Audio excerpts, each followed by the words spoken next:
Hey there, YouTube. Scott from Hoarderside here, and welcome to another episode of 7.5 questions. For those of you not already familiar with this program, here's how it works. I'm going to ask my guests 7 questions, 6 of which were presented to them ahead of time in order for them to have enough time to dig up items out of their collection for show and tell. The half question is something they will conjure up themselves with the help of 4 keywords that I will give them throughout the Q&A. Today's guest is none other than Mr. I'm Not Collecting Hulk himself, Jason from the Southern Comic Geek channel. So without further ado, let's roll his intro and dive in.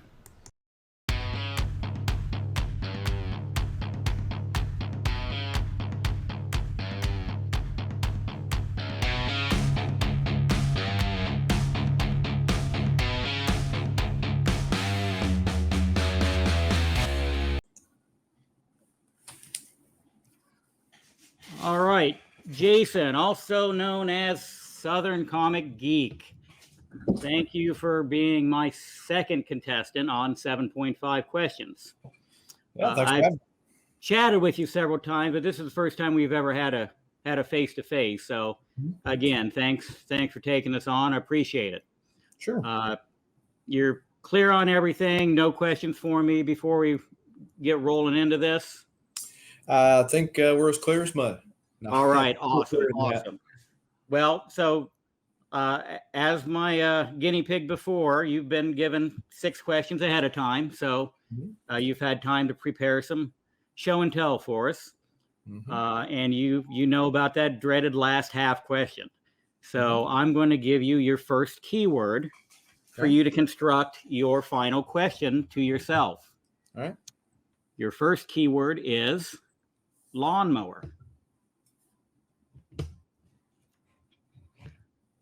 All right. So, all right. Question number 1. As I mentioned in your intro, Southern Comic Geek. How'd you come up with that handle? How did you come up with your avatar, your logo you use?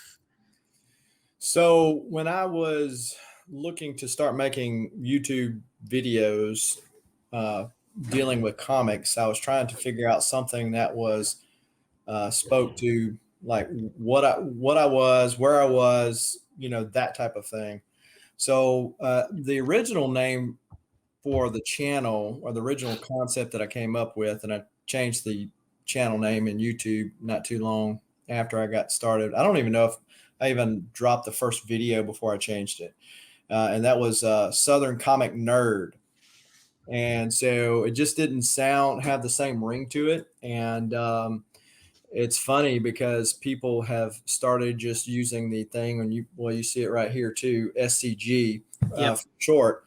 And then I get called SoCo, which I understand is an alcoholic beverage. But comfort, absolutely. And so that's kind of the deal there. But so it just kind of stuck from there. As far as the logo, originally I was using an art piece that I had, as well as another cover that I liked. And I was in somebody's live stream one night, and they had a designer of logos that was in the stream. He's actually from Russia. And so he charged me like $10 for it. And where I gave him the idea from, I know this is, hard to believe, but I'm a Valiant fan. And so I gave him a picture of Rye and the Future Force, the wording for Rye and the Future Force, the header, in the title. And that same word, or that same color scheme, is the color scheme that's found in the logo. Oh yeah, I see it now. Yeah. And it's funny because people say, well, you're a Turtles fan, so they equate this as being with Turtles, but no, right. Green and purple. Because he sent me a black and white version, and then he also sent me a couple different versions, but this is the original color that's on Rye and the Future Force. I forget the number, but that's where I got it from. So when you were toying around with Southern Comic Nerd, did you have any logo in the works at that point, or? No, I didn't come up with the logo till later, because I was using the Tim Seeley Bloodshot piece that I got done, and so people were thinking that was Mr. Sinister, and all this other kind of stuff, and so I wanted something that was associated with the channel, and a brand that I could use on Instagram or whatever other platform, across platform, that the brand would be recognizable as me. So that's where Got it. I'm with that. All right. Question number 2. What was the first comic you remember reading? How old were you? Were you a kid? Was it later in life?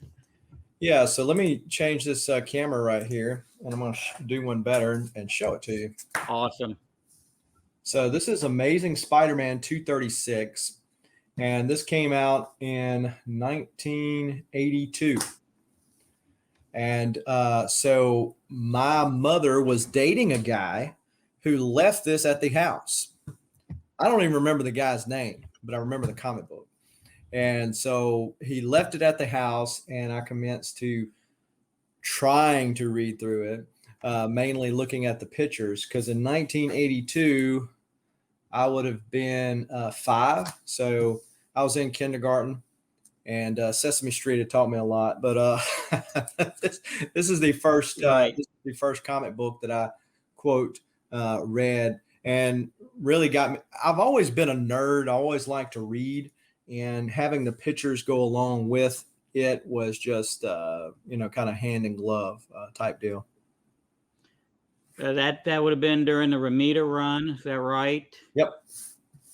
And who was writing on that series? I can't remember. So this is John Romita Jr. was actually on this, and his art back then, as you know, was a lot closer to his dad's art, right? Yeah.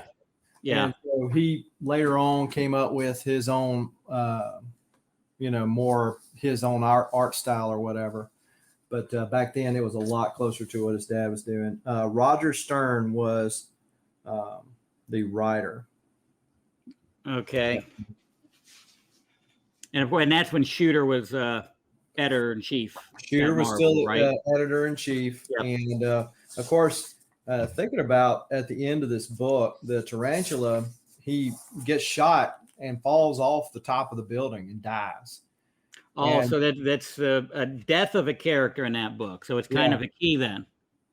yeah, I don't. He's not like a big villain, or wasn't a big villain or whatever. But the fact that he died, and the whole deal with it, to me, I'm really surprised. It's probably space more than anything, but I'm really surprised when I got back into comics that I didn't gravitate more towards Amazing Spider-Man, just because his cornball sense of humor.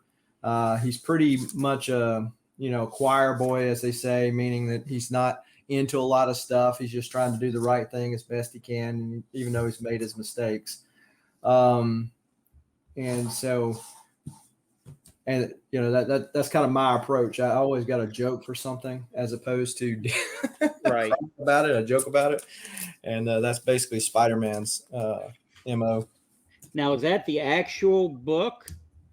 No, unfortunately not. I have gotten rid of my collection twice. This is the third collection that I've owned. So yeah, this is not the original copy. Got it. So that was purchased afterwards. Right. So now you say you've gotten rid of your collection twice. So you did have books as a kid that you got rid of, and then, well, like in your teenage years, you started again, and no, how'd that go? I had it all the way. I had it all the way up to when I was married. I don't know that my second oldest son might not have been born yet. So that was 2000. So I don't think he was born yet when I got rid of the first time. So then I went back and started picking up some more, and I was actually selling at flea markets and things like that. eBay really wasn't as big of a deal back then as what it is today. Back then, you still had to have money orders mailed to you as opposed to electronic payments. So I wasn't doing much of that, but mainly just flea markets and that type of thing. I got into a money crunch. That was probably '01, and I sold it to a comic shop. The stuff that I had amassed up to a comic shop. So I got back into collecting almost 2 years ago, and I'll tell you that it has amassed a lot quicker than what it did the prior two times. I would say so. You were literally down to 0 books 2 years ago. I was down to one long box. So from the time that I had sold my collection in '01, I would pick up random books and go to the bookstore because, like I said before, I'm kind of an avid reader, and went to the bookstore. And back then, Barnes and Noble, Books a Million still had books on their single floppies on their racks. So I would pick them up, keep them in a holder. So all I had was that one long box, and it pretty much was full. But so that tells you about how many I have. And today I've got over 9,000, not counting the books that I'm selling. So that's being pretty active. Yeah, I'm probably too active if you ask my wife, but yeah, What's she know anyways? I know, right? I mean, what's she doing? She just raises my 6 kids. Details. so anyway, yeah, I got. So then you're just Spider-Man, the 236. Mm-hmm. Did you pick that up in your second time collecting as well, or not until within the last 2 years? It's in the last 2 years. Okay. Yeah. And just off the wall, do you remember the first book you ever bought? So actually bought yourself? Yeah. So this is going to be the book that I'm going to give that credit to, because I've thought, pretty hard about who it would be other than this. And this is Batman 436. And I bought a copy of this book off the newsstand when it first came out. So this came out back in 1989. And if you're a Batman fan, you know what else came out in 1989? The Batman film, right? With Michael Keaton. Oh, yeah. So this happened to be the first appearance of Tim Drake also. But I got it because when I left the theater, I had Batman on the brain. And so I go to the little corner store that's still open, that's right around the corner from where I live today. And this was on the rack. And I bought this book. And so this was the first one that I can remember doing that with. And I have since got this one signed twice. Pat Broderick, who is the artist, and John Beatty, who's the inker. So Marv Wolfman wrote this book. So hopefully I'll get Marv Wolfman to sign it and make it a tri-signed book. Yeah, I don't know much about any of the titles in that time frame. So you say it's Wolfman was a writer on that? Yeah. And then I'm not even familiar with those artists. I'll have to check them out. That Batman Year 3s I do not have. Yeah, so because you're more of a Golden Age guy, right? Well, yeah, I like to think I am. Primarily Spectre, but then if it's not Spectre related, I like my Golden Age. Okay. But yeah, this is the first book that I can remember doing that. And that little handy mark is what they call it, is where over the course of years, in my first collection, that I bought a number of my books off of that rack right there. Got it. All right. Moving right along. Let's give you your second keyword for your 7.5 questions. Okay. Well, looking back at your logo, you had green and purple on your logo. So let's use purple. Okay. Purple will be your second keyword. Okay.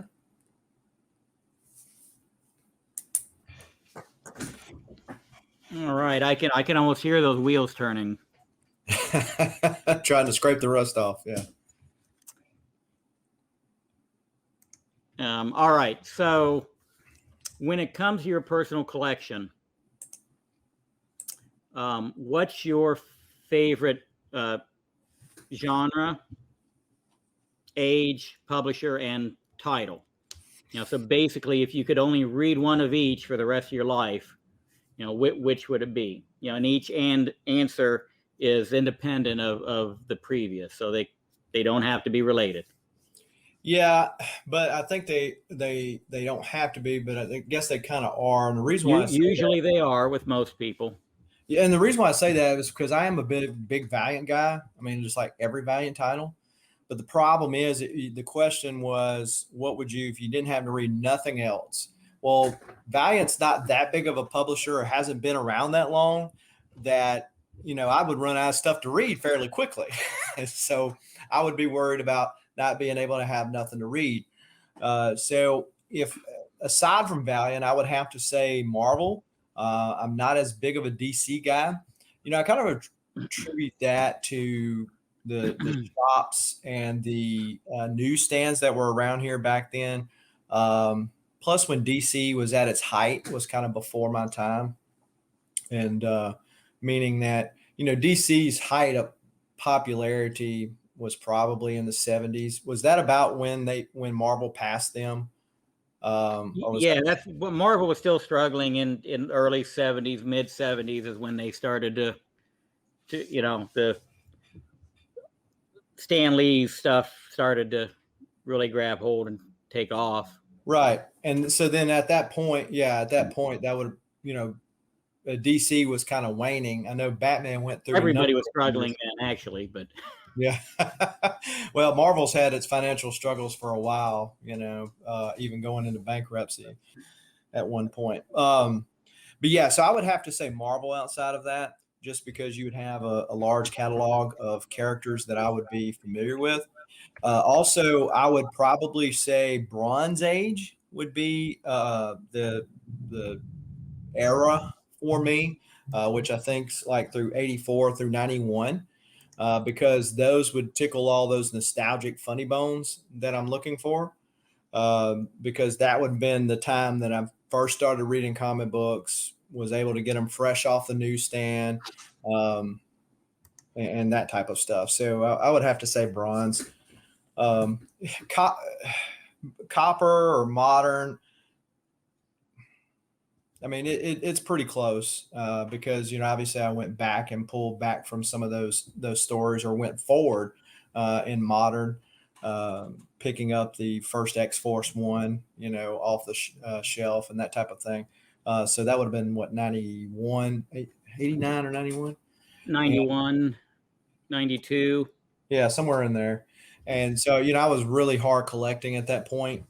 So yeah, it's a close call, but I mean, I think, you kind of land on that bronze. And talking about 84, 91, you got a lot of the cartoon adaptations that Marvel did, with Transformers not being the least of which, Thundercats, all that stuff. I mean, you had a great run of X-Men during that time. So I mean, that's what I think I would go with. Got any books to show off of? So I do have some books, and they kind of parlay into, if we were talking about Bronze Age, is that what we're doing? Yeah. Well, and any of your answers from that question, from your publisher, title, age.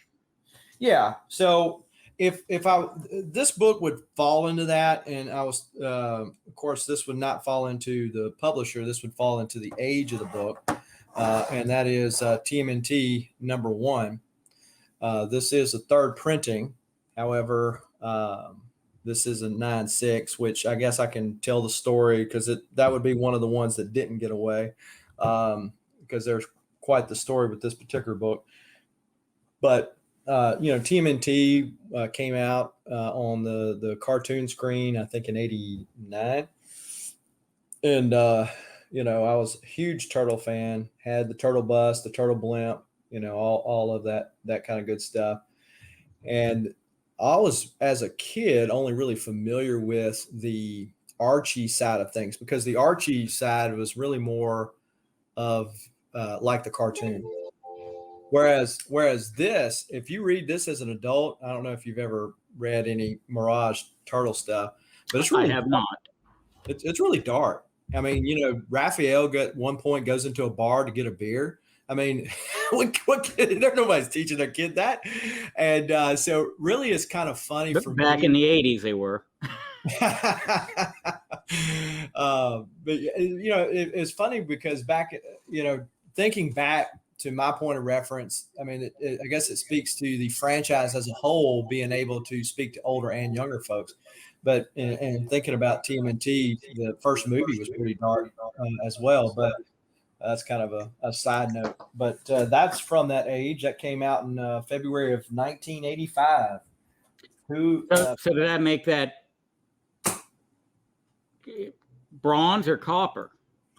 So bronze, is it copper? I think that's copper. You're right. And I said bronze, didn't I? I meant copper age of comics, because the copper age of comics is 84 to 91. I said bronze. I'm sorry. I meant copper. I was thinking 84, 85. I thought was a cutoff there between bronze and copper, but I wasn't sure exactly. Yeah, which one it was. It seems to me like before, when I was collecting, there was no such thing as copper. It seems like there was only bronze. And when they wanted to make modern, how they. I remember the same bronze and modern. Yeah. And then all of a sudden, in the late 90s probably is when they came up with this idea of copper and put an arbitrary year as the start date. Sure. Yeah, because, in talking about the age of the comics, Golden Age is very nostalgic for me, but simply because I'm a history major and I was a history major in college. Got it. And so, to read the ads, to think about where that book was, like when I bought my Batman 5, I mean, this came out a few months before Pearl Harbor was bombed. I mean, to think about where that book was, who the owner of that book was, I mean, how the book survived when people were worried about what was going on, that type of thing. How any of them survived the paper drives and exactly. And everything else is just amazing.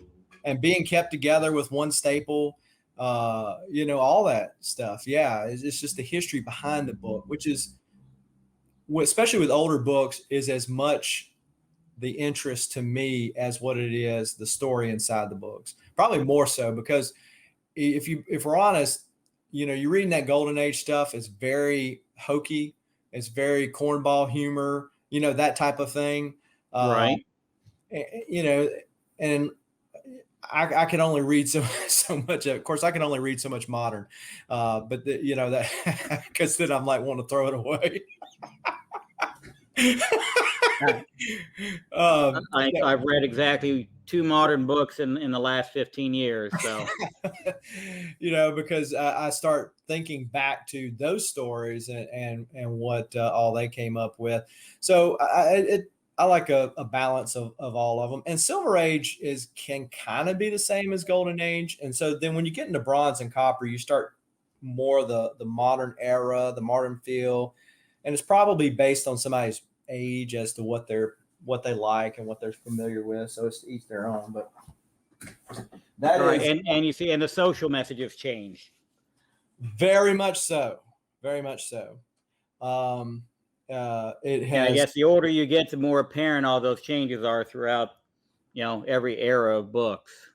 Well, I would say that comics have always been kind of doing the social thing, right? I mean, especially if you go only back to the 70s, where Neil Adams and Denny O'Neil were doing the thing with the drug issues, the psychedelic covers, and Yep. And so they were always kind of inserting that, but it's very subtle. If you're a kid, Rainbow Batman, right? Rainbow Batman meant different than that does today, but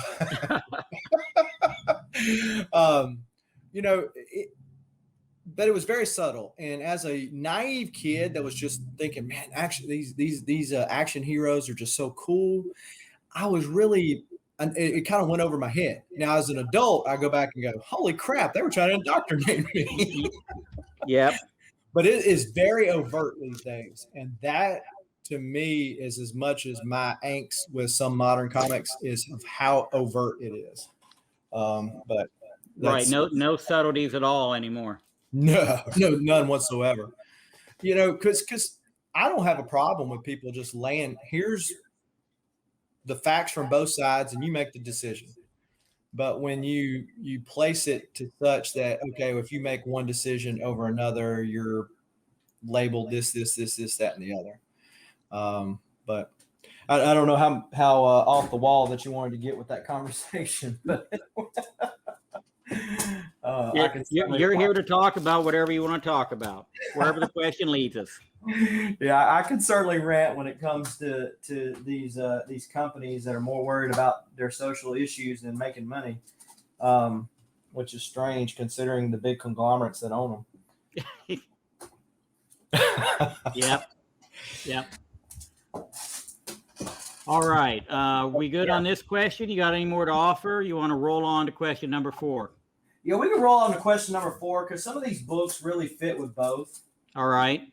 So number 4, as you already know, is what's that one collectible that got away from you? And did you ever finally, get it back?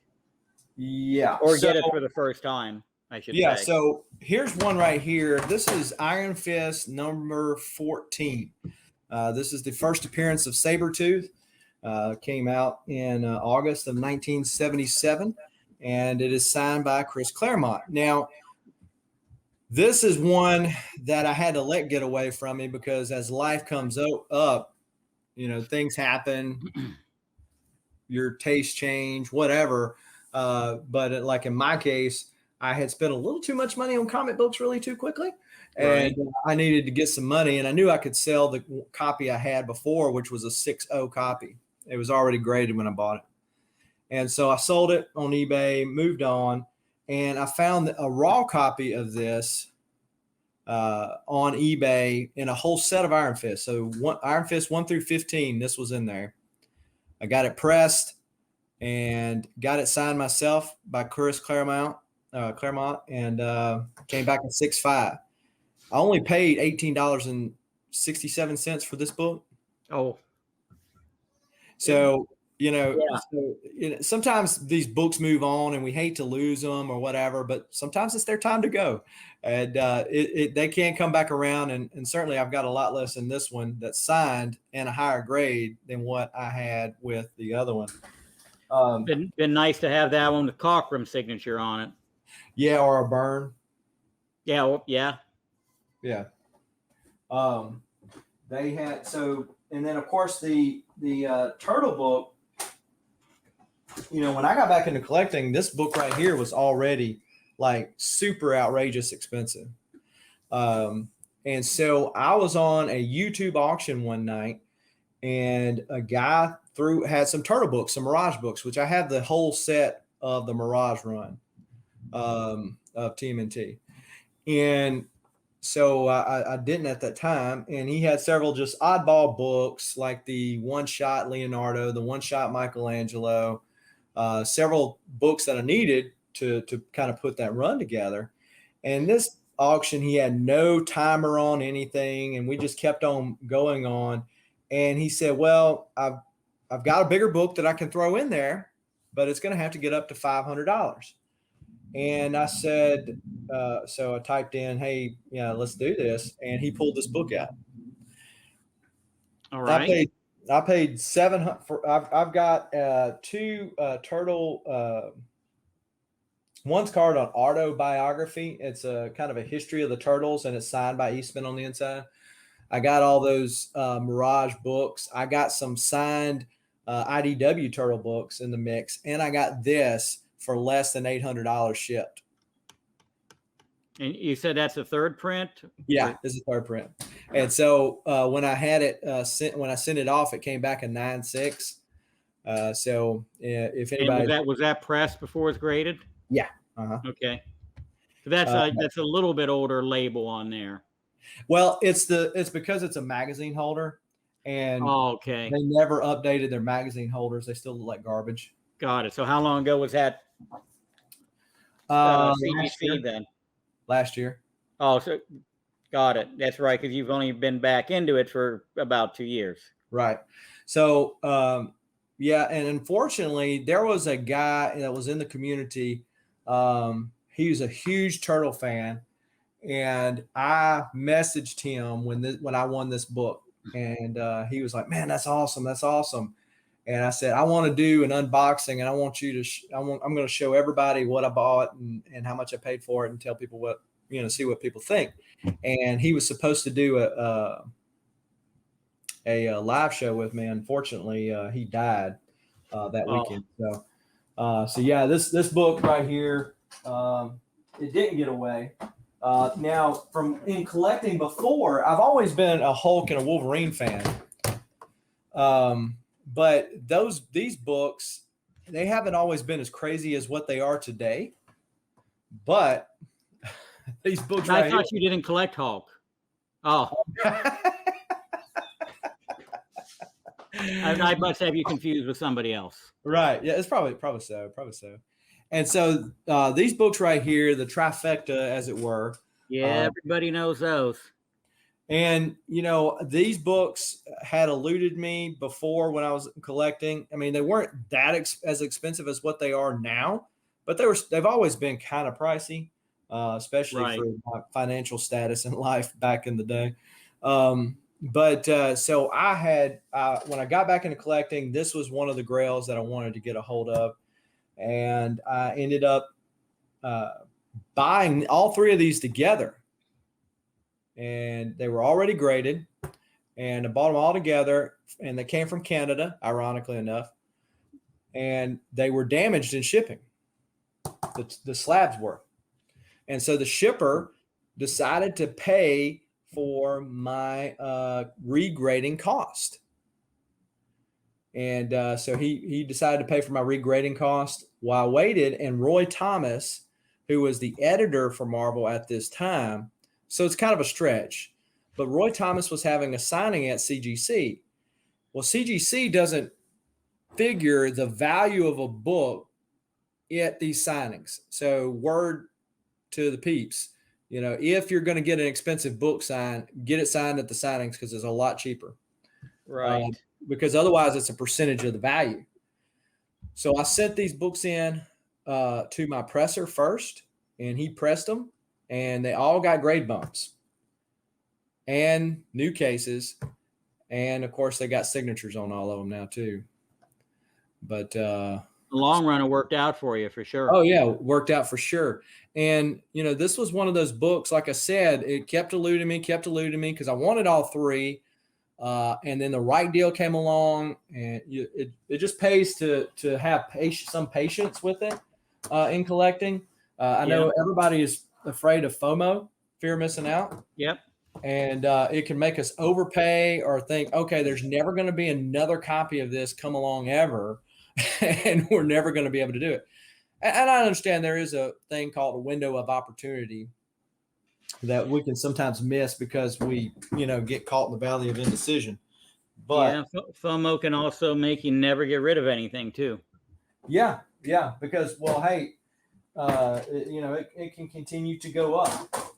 And this talk about collecting Hulk, this is probably the cause of that, is because I was able to get this book right here when I never thought I'd own it. So, hey, I got the biggest one out of the way, and I got 181, which is probably the second biggest one in that run. Right. So why not fill them in between?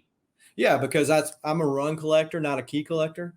So I mean, I've got plenty of books over there with stories that don't amount to nothing in the grand scheme of things, but it's a number, and I got to have them all. Yep. Awesome. So you got any books that you maybe wish you did let get away? Anything you overpaid for, or you had a bit of FOMO and got in hindsight shouldn't have? My first copy of GSX-1, I bought it,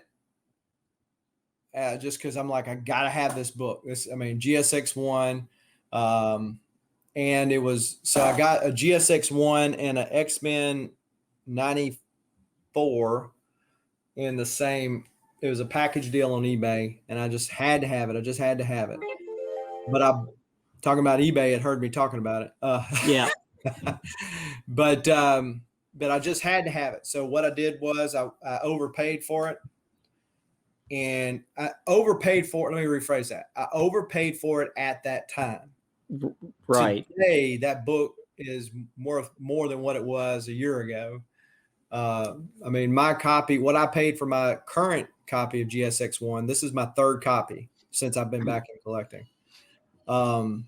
The what I paid for my current copy is worth 3 times that today. So you have 3 copies, or you just keep upgrading? So the first copy was the copy that I bought.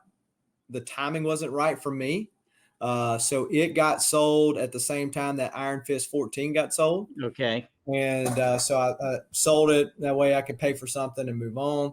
Well, I ended up buying this current copy that I have, but I could tell that it could be upgraded. I mean, you could tell it needed a press all day long. And so that's what I did. And it got a whole grade bump from it. And the third copy I bought, I wasn't sure what I wanted to do with it, but somebody from Australia saw me show it on one of my YouTube videos and contacted me via Instagram and said, would you sell this to me? So I sold it to him. He was supposed to let me know because he was going to send it to Halo, which is one of their more local grading companies down there. He's supposed to let me know what it came back as. So again, the timing's got to be right for you and yours. We as Americans, we're always guilty of saying, well, Scott's got this and Scott's got that. Well, yeah, but how old is Scott? Where is he at in life, financially? What has he done or to get to this point? Or, just because Scott jumps off a bridge, like your mom used to say, are you going to jump off a bridge? We're so worried about somebody else having that big key. Why don't you just do what's good for you? And sometimes, like that GSX1, I got another one, that Iron Fist 14. I got another one. I just bought them at the wrong time. I bit off more than I could chew, and I needed to flip it. Now, that is the good thing about the comics. I didn't lose my shirt like you can on some purchases like that. It's right. What a difference, 20 years of collecting makes, where people now tell stories about missing out on copies of, Invincible #1 or Walking Dead #1. And I tell stories about that time I didn't buy All-Star Comics #8. And as I have bought what I would consider expensive modern books. It's just me personally. I just have a hard time with the book that is less than 20 years old paying over $1,000 for it. I was looking at a book, and there's only 100 copies of it. True enough. It's Star Wars, the Clone Wars. It is the Dave Filoni variant. First appearance of Ahsoka Tano. And it was signed by the voice of Ahsoka Tano and the voice of Anakin in the cartoon. And they wanted $5,000 for it. And it's worth it. Based on their grade and what they're selling for, it's worth it. But me personally, I'm just like, I just have a hard time biting off that. Yep. I totally agree with that. Just the modern collecting is just, well, I mean, everything's crazy at this point, but to me, modern is way out of whack. Yeah, I've seen people buy like Something's Killing the Children and pay several $100s for them. Great series. I liked it. I sold my copies of it, which is another interesting thing because I don't seem to have the emotional attachment to those books that I do for the superhero books and the older books like that with the indie books. I mean, I like them. I read them. I buy them floppies and read them, but then I turn around and sell them. Right. I guess it's not that emotional, nostalgic attachment that I have for like the other stuff. Yeah, I mean, for me, about 3 months ago, I decided it was time to literally sell every book I had. Uh-huh. Um, but I needed to get them cataloged first, so I knew what the hell to do with them. And as I'm putting them in the database software and I'm seeing the prices on some of them, I'm going, what the hell is going on? These books that the last time I took them out of a box were dollar books or 50-cent books. And I see, for some reason, I've got 2 copies of Invincible. I don't know why. And I see what it's going for. I'm like, well, maybe I better rethink this. So that's, 3 months later, here I am on YouTube and Instagram doing this. Right. I think I bought more than I've sold in the last 3 months. Yeah. I was sitting there thinking about that just today and thinking about this show and just collecting in general. I've amassed in less than 2 years over 9,000 comics. I mean, that's not counting the ones that I bought and just turned around and sold. And I'm thinking, man, I need to get some room, but I keep buying more stuff. I've really am trying to come to grips with being able to let my collection go and not have that FOMO, Right. And I'll give you an example of it. So some of because your collection changes, your style, what you like to read, it comes with age and all that kind of stuff. But when I got back into collecting, the first thing I gravitated back towards was those late copper age books, and then into the start of the modern age books that I collected, right?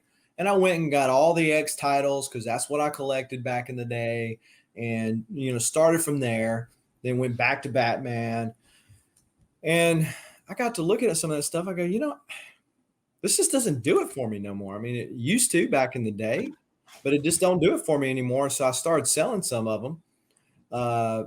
But I'm thinking about selling my X-Men. I've got volumes 1 through 5 of Uncanny, and then I've got volumes 1 through 4, 4 being the current run of regular X-Men, Jim Lee's X-Men being the first volume run of that. And I've got all those, and I'm really seriously contemplating selling them. I'd certainly fiscally come out okay on it because the values of these books have gone crazy, especially keys like X-Men 1 or 4, or even into Kitty Pryde's first appearance, that type of stuff. Right. But yeah, I'm thinking about moving them just to make that room, because you can like something, but you don't have to have it. And I can read it in an omnibus. How often am I going to read it? These are all just things that go over in my mind. I mean, you've got a big warehouse, back there to put your stuff in. Most people aren't that fortunate, right? Yeah, unfortunately, I could clear off a shelf and put more boxes on it. I'm just trying not to do that. And I go back and forth on the grading thing.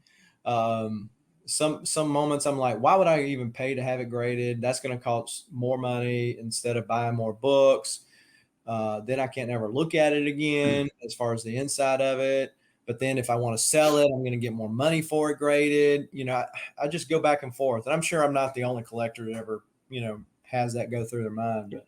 Well, that's the only thing I've learned from this go round for me is to not buy new books, and anything I do sell or any book I buy is something silver or back. Yeah. So, by not spending $100 a week on new stuff off the shelf, that lets me buy more golds and silvers to either fill holes or, find something new to get into, like Popeye. So are you a graded guy, or what do you not?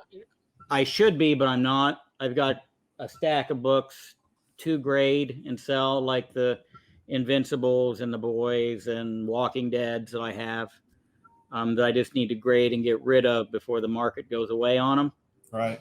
And other than that, I've got one graded BCW box that's almost full. So whatever that holds, 22, 25.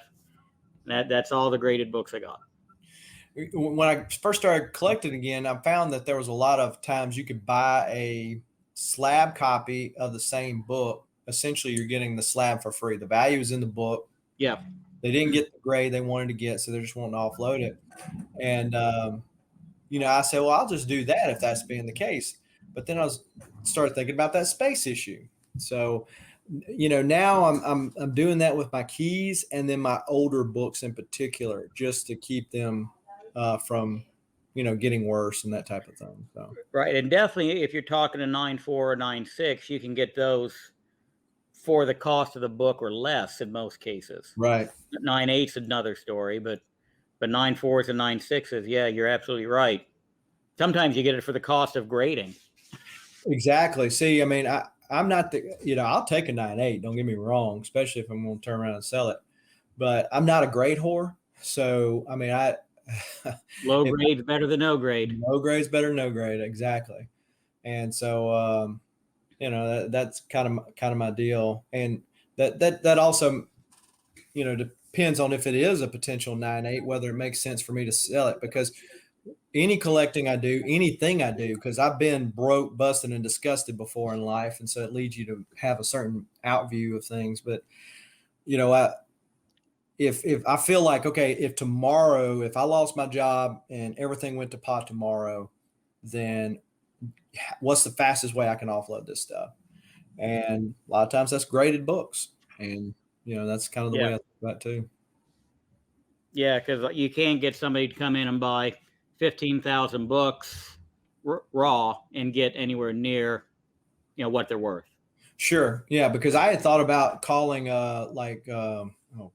mycomicshop.com, but they're going to wholesale that. They won't. There's a lot of work that I have to go through for them to get to that point, and then they're not going to give me top dollar. Yeah, it's aggravating to do the grading process. It's aggravating to post it on eBay or wherever you post it at. But you just pick your aggravation, right? You want to get aggravated and make more money, or get aggravated and not make as much money? I'd rather the former. Right. So. Right. All right. Let's move on. Mm-hmm. Good discussion so far. Let's see. We're up to question 5. Okay. So that means it's time for another keyword. All right. Keyword. All right. Keyword number 3 will be cable. All right. Cable. Okay. That's a good word because that could go a lot of ways. Yeah.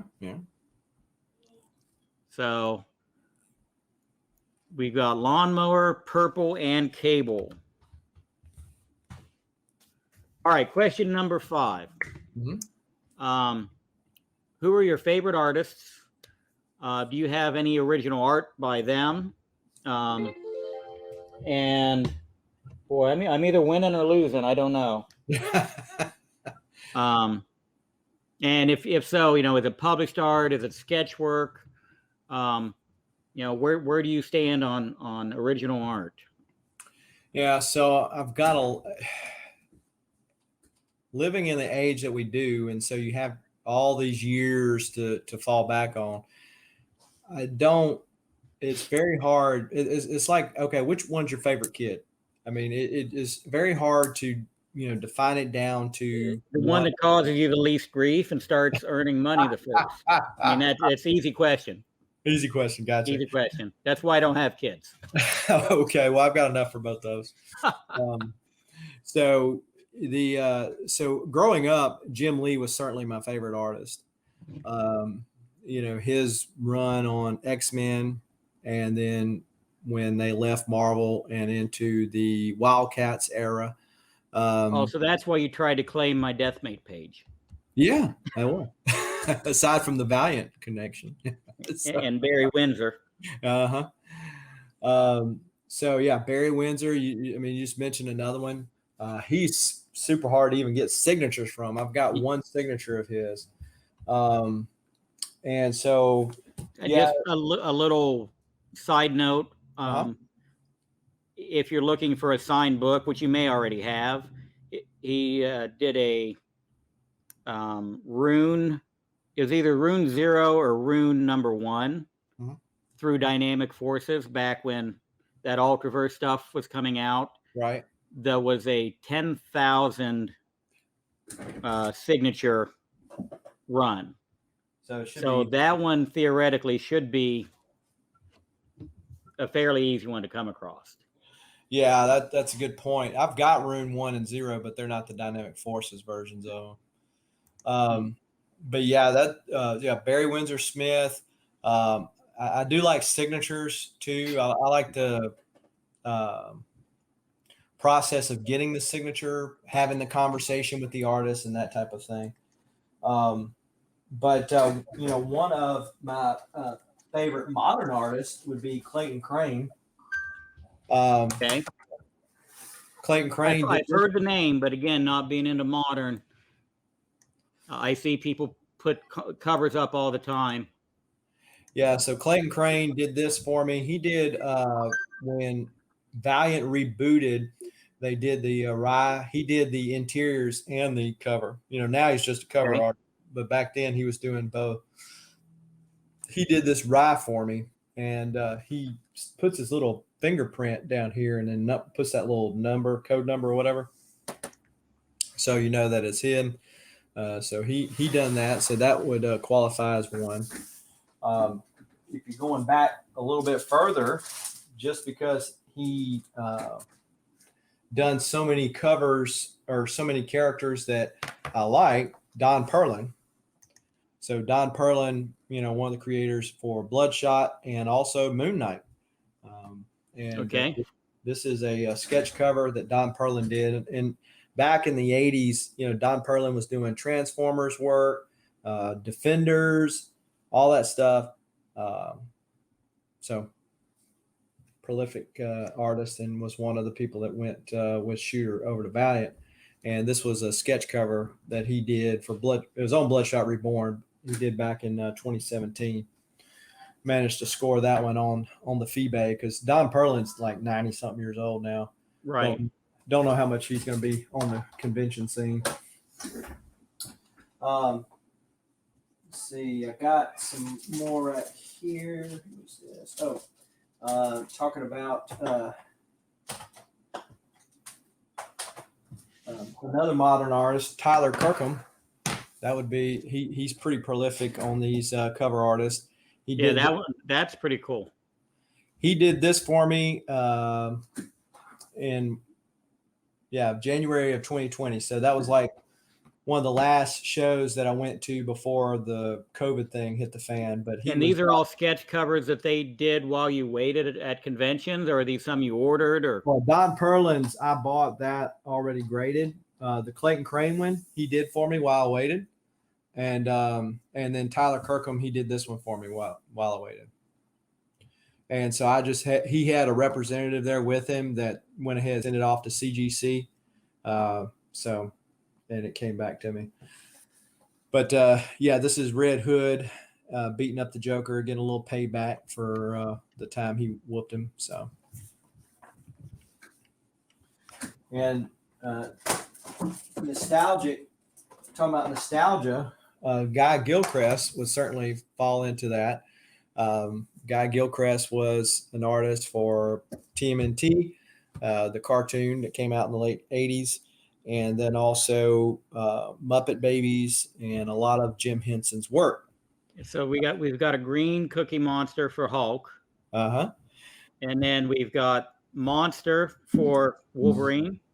Animo. Oh, that's right. And who's Grover supposed to be? Grover is supposed to be Wendigo. So yeah. Okay. Uncle Grover, yeah. He's Wendigo. So I had met Guy Gilchrist. I've met him several times. I've actually got some pieces that I'm too lazy to go pull off the wall. One he did for me for free just because I helped him with his booth at Memphis one year. But he did this for me, and it's funny because I told him what all I wanted. I gave him a facsimile cover of Hulk 181 to kind of get an idea of the layout, and he said, "Whew, man, that's going to be like $150." And I go, Okay. Yeah. I mean, because for original art, Yeah. it's not that cheap. So I said, call it done and done. And so, yeah, I was a Muppet kid growing up. I actually still have my original Timothy Frog. So talking about the artist and the experience of getting, I have this one right here. Now, this is done by Alan Bellman. Alan Bellman was an artist at Timely back when Kirby and Stan Lee and, Stan Lee's brother, what was his name? Something Lieber. Can't think of his name right now, but when all of them worked at Timely, he worked there with them. And so I met Alan Bellman in November of 2019 at Louisville Comic Con, and he was 80 something at that time, and just fun to talk to. The sad thing, of course, was that a lot of the people that were there, they were looking for the flavor of the week. They were looking for Donnie Cates. They were looking for all these people Right. that were brand new. So nobody's at his table. So I got him to do this of Hitler lurking behind Captain America like that. And he said, "Oh, I'm not going to be able to do it, finish it up till the next day." I said, "Oh, that's fine. I'm going to be back." His wife calls me like in an hour and says, "He's done." Okay. So I come back over there. I got a picture of him. He stood up on his tippy toes, so he would be about the same height as me. So this was in November of 2019. He died in February of 2020. Oh. Yeah. So one of the last or the last con that he ever attended, and had I skipped out on that, I would have never got the joy to meet him or get that from him. I picked up these here recently. This, of course, is an Eternal Warrior sketch cover done by Rags Morales, who done work at Valiant back in the 90s on Turok, and did one of the Crisis with DC. I can't remember which one it was, but he did this for me recently at a con. Michael Golden, who's more known for Micronauts, first appearance of Rogue, and things of that nature. He did this Rogue for me.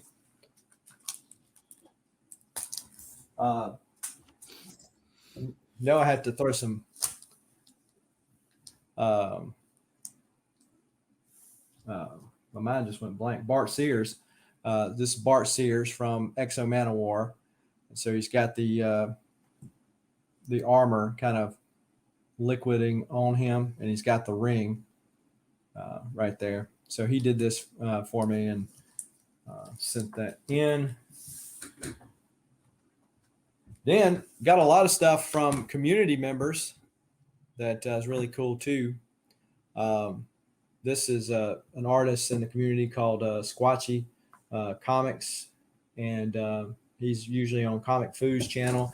But Squatchy done this. This is a Last Ronin print. See, he done his own little label and everything, and also did the back, which is an homage to Turtles #1. Right.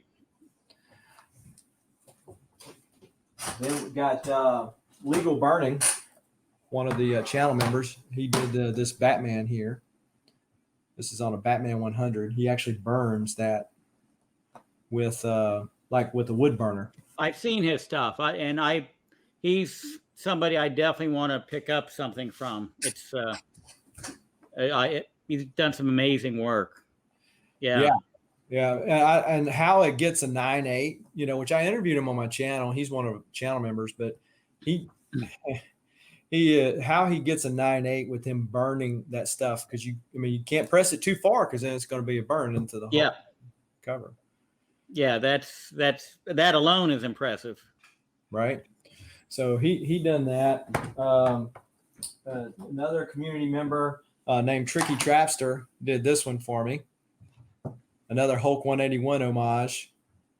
Of course, then you got the crossover, I guess, with DC and Marvel, because you got Batman and Wolverine spot. Notice the batarangs, kind of like the claws for Wolverine. Oh, right, yeah.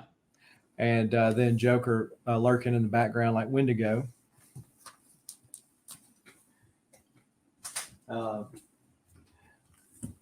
I feel bad because my mind just went blank on the community member, but he entered one of my contests. He put this on his IG post. And I said, that is so cool. You need to do one for me, like on an actual sketch cover. And so he did. And so this was done on a sketch cover. Of course, it's an homage to King Size Hulk #1. And that's me, lack of hair and all. And another side note, I just got a Submariner #7, and that's solicited in the on the last page of Submariner. Oh, yeah? Yeah, I've got King Size Hulk's one of those books that I like to get homages for. And I got the foreign version of it because, in the foreign version, it has Steranko's head on it versus Marie Severin's, watered down face. But I can't believe they didn't think they thought his face was too mean, I think is what they said. Right. And too menacing or something of that nature. And similarly, when Hulk 181 had come out, they did John Romita's face on Hulk as opposed to Herb Trimpe's. I didn't know that one. So if you get the British version of Hulk 181, it has a different face on it than what the American version does. Oh, I think I do remember you mentioning that on one of your videos where you were showing your version from across the pond. Yep. Yeah. That's it. And then California Blend, which is an artist on YouTube and Instagram. She did this, had this Rorschach for sale, and I bought it. But yeah, I buy like art pieces from artists in the community, people that whether they're of name or no name or whatever. It's just I've got a lot of stuff that I want to get done, and maybe now that con seasons are starting to kick off again, I'd like to get some work by David Finch. I'd love to get some by Jim Lee, but good grief, that stuff's expensive now. Yep. I mean, even his signatures are super expensive. Yeah, Lee and Barry Windsor, I think the cheapest thing direct starts at $4,500, and $10,000 for anything that's a full page spread or a cover. You see, I was going to do Mark Silvestri a while back, and another one on my list. Yep. He was like, it was $1,000. I was like, oh, okay, I don't really want to do it, but I don't want to tell you that price. Yep. So, yeah. But those are a lot of the artists. I did get a couple of art pages at Pensacon a couple of weeks ago. They weren't nothing big, no real big artists. John Dale, who's done a lot of inking over the years, he done that. Got some pages that I done, and Carl Moline, I'll get it out in a minute. I got a page from him. But I said, oh, Lord, here comes another expensive part of the hobby. It can be. Yeah, because, everybody wants that splash page, that first page, or the first appearance of some favorite character. Everybody's after that same deal. So, it depends on what you're after. I buy art for the sake of art most times, and I just found my second $40 shipped page this week. So it's an original published page that's going to get landed to my door for under $40. Yeah. I figured that price, it doesn't matter who drew it or what book it was in. It was piece of published artwork. I mean, it's piece of history any way you look at it. Oh, sure. Yeah, there's only one like it. And so, yeah, it certainly has its value from that standpoint. Might only have been 3 people that ever read that issue, but. Yeah, the art pieces that I had gotten, they were $150 a pop. And so. Which still isn't bad. Yeah. Really, especially for something that's recognizable. Yeah, so like the 2 I got from John Dale, they were an issue of Green Lantern Emerald Warriors, and Batman teams up with Guy Gardner in there. And so it's 2 pages. I thought they were like side by side like that. But then when I got the comic in, it was actually the front and the back of it. So I wanted to be able to display it like that. But unfortunately, I have to buy another copy of the comic if I wanted to do some kind of shadow box or something with it. Right. Yeah. All that does is take up space on your wall, though. That is true. That is So, true. And it is precious at this point. Yep. I used to do big artwork like that. Put the original cover and the original page inside the frame with everything. Mm-hmm. And within the last year, I literally dismantled all of them and just put them in a binder. Yeah, I got one of those big folders or whatever that you kind of flip it and Yeah, like an Itoya. Yeah. Oh, so where are your original pages at? Are they handy, or you got them stashed away? Yeah, I can get them right here.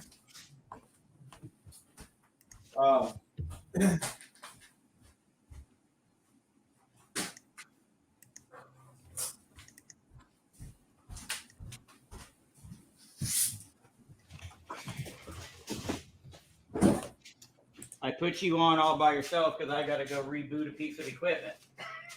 Okay.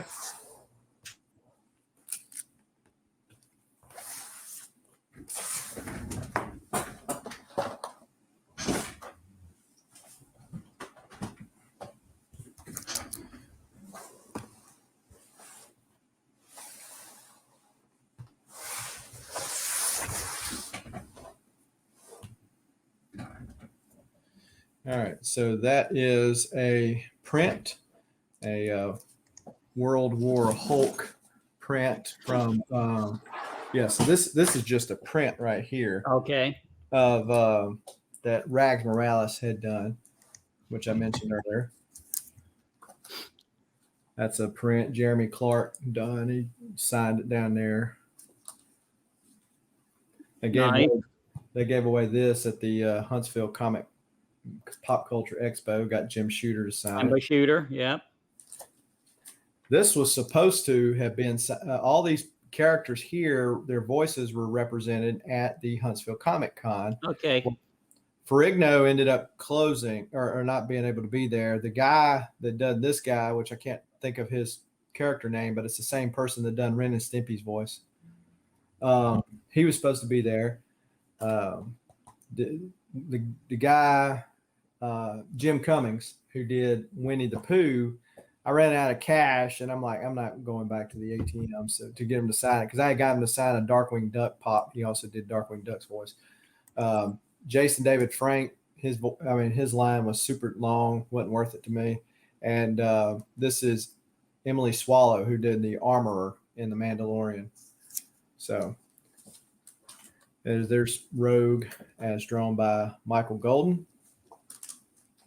I won this in Whack Comics' little whackathon they had. Lavo, I'm going to butcher his last name, Mendelli. He signed it down here. I didn't show it, but I have a art piece from him. That's the scene in the Transformers movie from, is it 83, 84? That where he opens up the Matrix of Leadership. Of course, this is Optimus Prime doing that. A member in the community sent me this. This is signed by Robert Vendetti, who is the writer for the when Valiant rebooted and restarted the Exo Manowar stuff. He was a writer, and this guy, he was the inker. Signed it right here, but it was something that ValiantFans.com had done, and it's number 24 of 250. That's just an Eastman print. That's a Stuart Sager print, which his art's a lot like Bill Sienkiewicz. So these are the art pages right here. So as you can see, there's Batman coming to the rescue right there, right there. And then the other thing with these art pages, of course, you're going to have less and less of them being available these days because more of these artists are digital artists. Yep. So So there is that. And yep. And you have more blue line work too. And so then this is from Carl Malign. This is from a book called The Loners, which was issue 6, and it shows page 3, but really it was page 2. The introduction was, I guess, considered page 1 because I've got the book now. But basically, the premise of the book was that these young heroes had PTSD and they were having a support group. And this is Darkhawk, and Penance, which is from Generation X. And so this is Darkhawk on there, which was one of my favorite 90s characters. Picked up a bunch of his issues off the newsstand back in the day. So Pat Broderick, who has drawn a lot of stuff, especially with DC. Do you remember the title Planet of Vampires from Atlas Comics? I do not. Okay, so one of the weird things that I collect is Atlas Comics #1s, but Planet of Vampires is actually. I have issue 2 and 3, by the way. I just looked it up. So he drew issue 2 of the Neil Adams cover. Okay, yeah. So Pat Broderick did 1, and Larry Hama's first published work as a writer is in Planet of the Vampires. So this is a print that Pat Broderick done, and you can, if you look at the scenery, you can tell that this is an homage to that Silver Surfer cover where Thor and Silver Surfer are battling it out. And then I got this right here. So Tony Zabella, who was the first writer, or the creator of Black Lightning, and then also Misty Knight from Power Man, Iron Fist, Misty Knight. So this is the cover of Black Lightning, but it's done in the words from the book, and it's colored so that they color the cover of Black Lightning #1. Yeah, that's pretty unique. I can see now. That's the entire text of the book? Or? Yeah. Wow. And so it's signed, and they're numbered down here, but yep, those are all my art prints, and that I got. Like I said, I just recently got this because typically when I go to a con nowadays, because there's really not a lot of big books that I'm looking for, I'm typically spending a lot of money on artist signatures and sketch covers. Yep. And there was not a lot of sketch covers to be done at the Pensacon, and so I ended up picking those original art pages up. And that's kind of one of those things, like we were talking about earlier, about your habits and what you collecting changes and evolves and morphs over time. Because back in the day, I couldn't have cared less about an art page. Show me the story. I got to have the story. Mm-hmm. So. Yep. All right. Well, we're home stretch. Last 2 questions. Mm-hmm. Number 6. It's usually a short one. Do you collect anything besides comics or comic-related items? So, not aside from comic-related items, and I guess depends on what your definition of collect is. I do have a lot of stuff that is comic related, and I have been buying more of these figures. Like this is a Mezco Iron Fist. The fists come off, the head changes out. You can do, like, this one's got a dragon flame that goes with it, but it's got all these different attachments to it.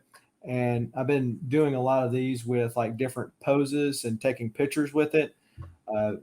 Earlier this year, we had a bunch of snow, which is not normal in the South, but I wasn't able to go anywhere. So I had a lot of pictures in the snow with these action figures.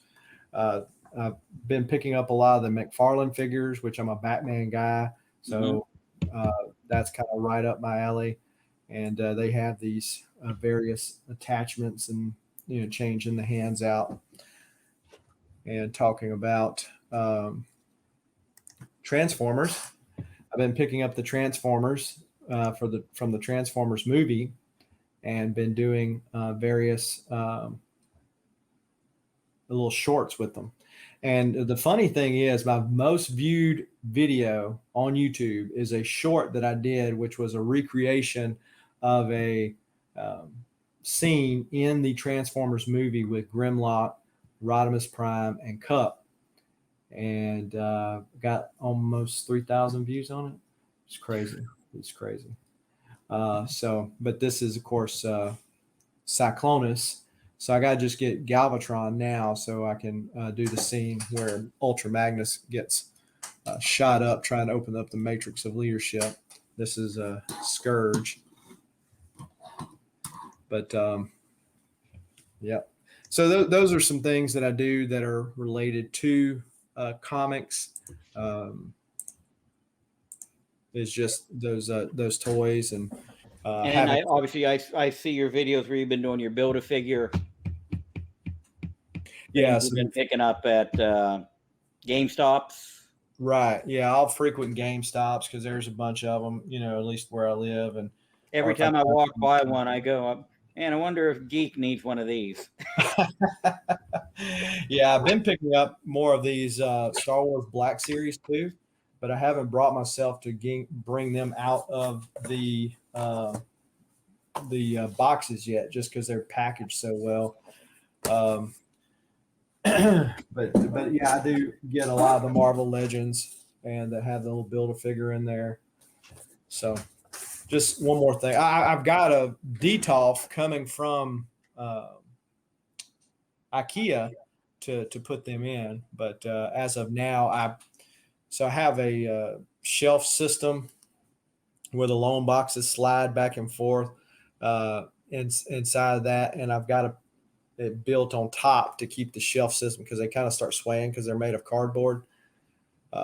They start swaying with the weight when you stack them so tall, but it keeps it together, and it's a piece of Luan on the top, and that's where it's something you made. Yeah. All right, because I've seen those for sale, but they're for short boxes. Yeah, so let me take this right here.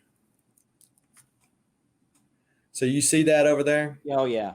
So yeah, I've made the thing on top there, and that is what keeps it stacked up tight. Now you see that I've already started a new stack on the other side. Yeah. But those are all the toys and the pops. That's my comic book corner over there with that I change out from time to time when I get bored. And as you can see, I mentioned earlier that I'm an avid reader.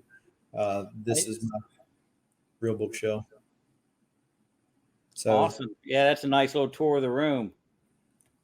It's good to see real books.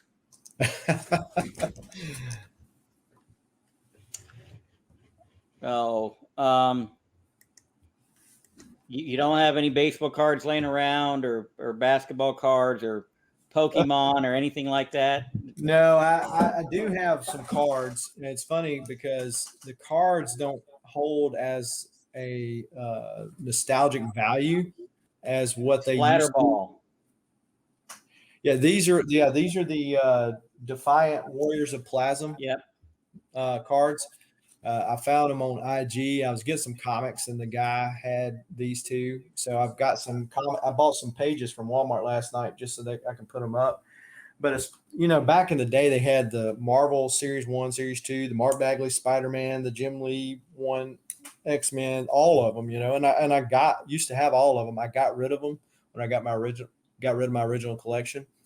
And the baseball cards, I got rid of all that when I never was big into football and basketball cards, but baseball cards, I gave those away to somebody years ago. But I had a lot of Nolan Ryan stuff. I was a Nolan Ryan fan back in the day. And if you remember from the early 90s, Robin Ventura charging the mound. Yep. I was there at that ball game. Got his ass kicked by an old man. I was at the ball game, dude, and it was, going along all slow, and all of a sudden you hear all this roar, and I'm going, "What's going on? What's going on?" And I look up, there he is charging the mound, and Nolan Ryan puts him in the next day in Dallas. You can go anywhere without finding that picture of Nolan Ryan, doing this, and yeah, it was everywhere. You still got your ticket from that game? Unfortunately, no. That was part of what got given to to this kid who got all my baseball cards, was the ticket to that game. Well, at least you got the memories from it. That would have been an awesome one to be at. Yeah. Like I said, that's the only professional baseball game I've ever been at. But I've been at minor league games, but that's the only professional baseball game I've ever been at. Good luck for that one. Wow. All right. Question. Well, see, I need to give you your last keyword. Okay. Before I go into the question that you weren't given ahead of time. All right. Our last keyword. We've got lawnmower, purple, and cable. Let's go with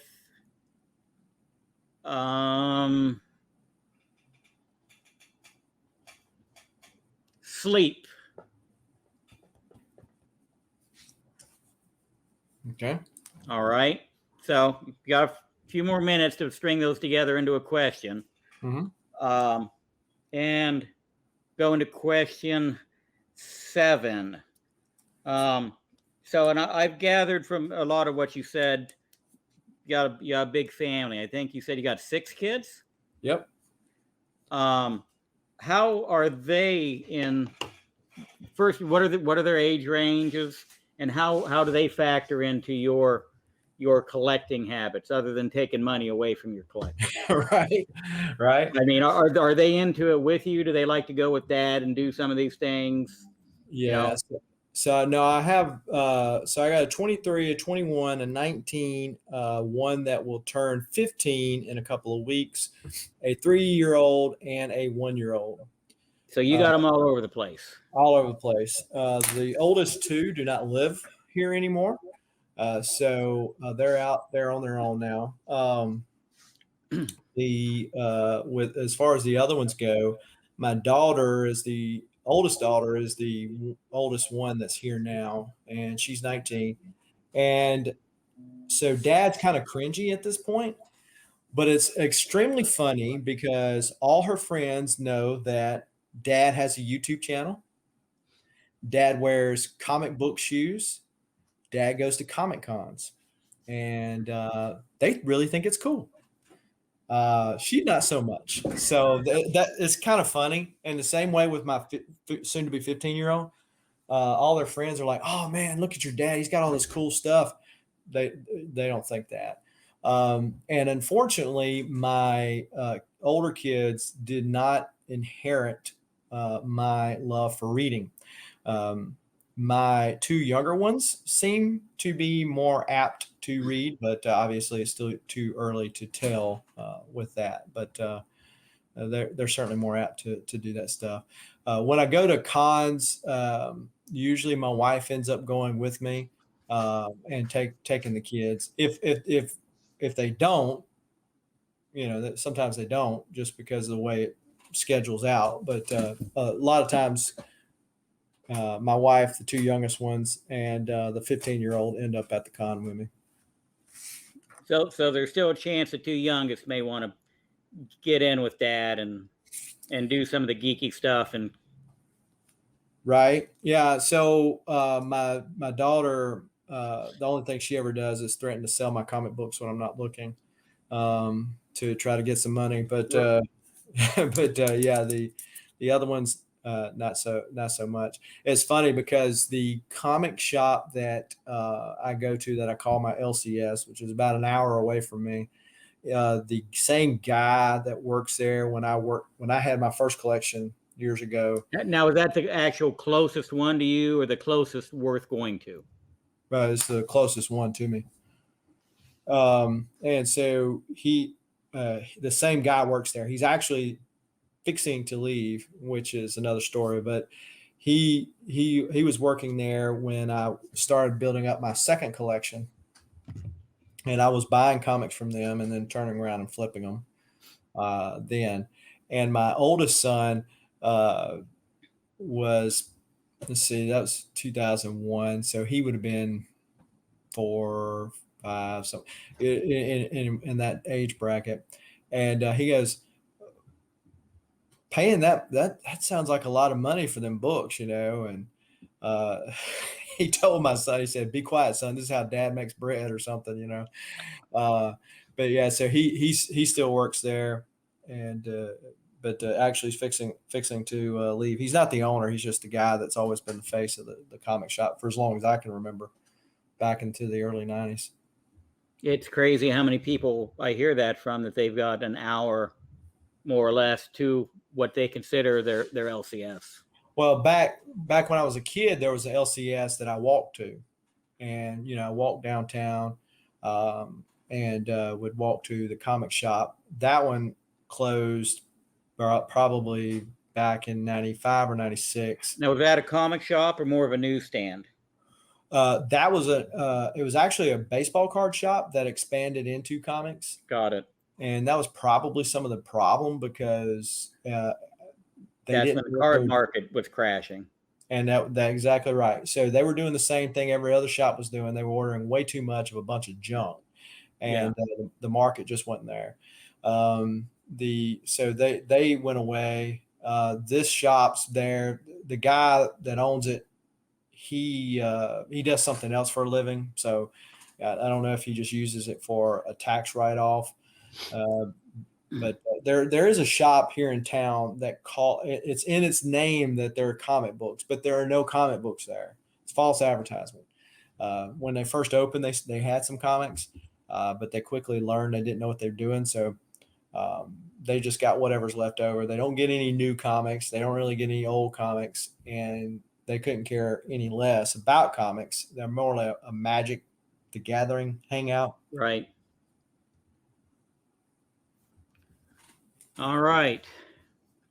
Well, you ready for that dreaded 7.5? You got yourself a question worked out, or you still need another minute, or? Well, I think I've got it worked out. You might tell me I don't. It's your, as long as you can ask it and answer it, that's all that matters. Doesn't have to make any sense. Okay. Got it then. So I'm ready for when you are. Okay. Were you asleep when Cable drove the purple lawnmower? And the answer is yes, I was asleep, but it was really loud, so it woke me up. All right.